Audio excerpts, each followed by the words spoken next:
You have a tracker? Yeah. Do you ever want to just turn it off? I always know where he's at. I can also set up safe zones.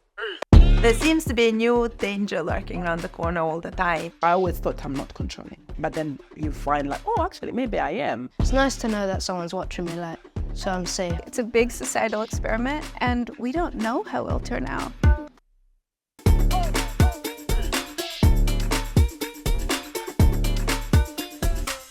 Where have you guys been? Oh, we went to the skate park with some mates, and we're just heading home now.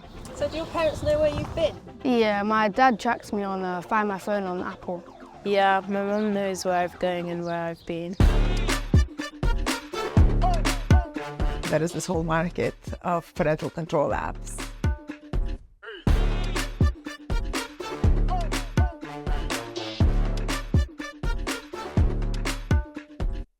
The dynamics, the relationship between parents and children, and especially as children grow into adolescence, has really changed. 20 years ago, parents let their kids out. They had no way to know what was going on for kids, so they kind of had to trust their children.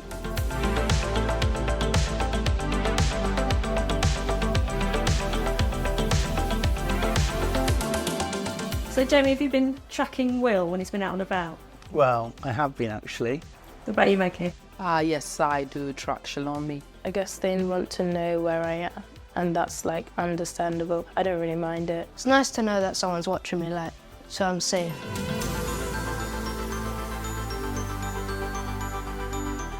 Very broadly speaking, young people seemed to be or tended to be more accepting of location tracking.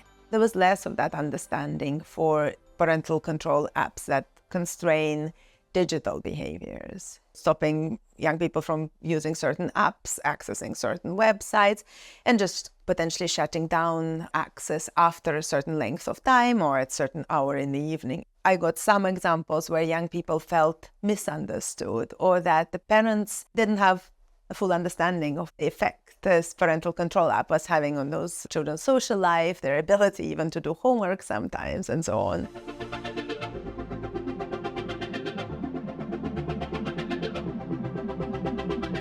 I get like 3 hours per day. I feel like that's kind of little.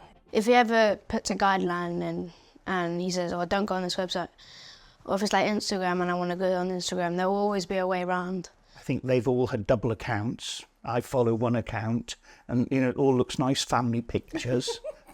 And then I find out there's another account. If a creative young person is able to circumvent those rules and find their own way and conceal what they're doing from parents, those young people are actually less safe than they would be if the parent hadn't set those restrictions at all. As a parent, I might see a scary headline about social media and how it's really bad for my children. So I'm going to go and put these controls.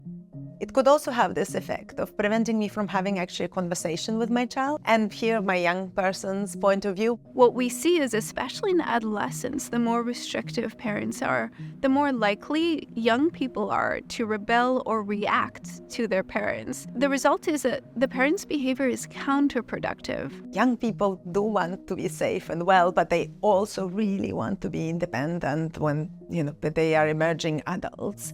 That's where this tension becomes the highest. And parental control apps don't have any way of helping, supporting children's learning and autonomous choices. Sometimes you feel like when you give them too much, they don't know when to stop. And then if you're constantly just wanting to control, when will they ever grow up and make decisions for themselves? In psychology, we talk a lot about self-regulation in adolescence. And ideally what we want is both to keep young people safe, but also to teach them how to do that by helping them to learn to regulate their own behaviors, to make their own smart decisions. Yesterday it was gaming was bad, that today we're all concerned about social media. It will be very difficult to develop a rule book that will anticipate the next technological development very precisely and give us all the advice and the best choices we can make. Listen to your young person, understand what their relationship with technology is, how they use it, how they would like to, what their concerns are.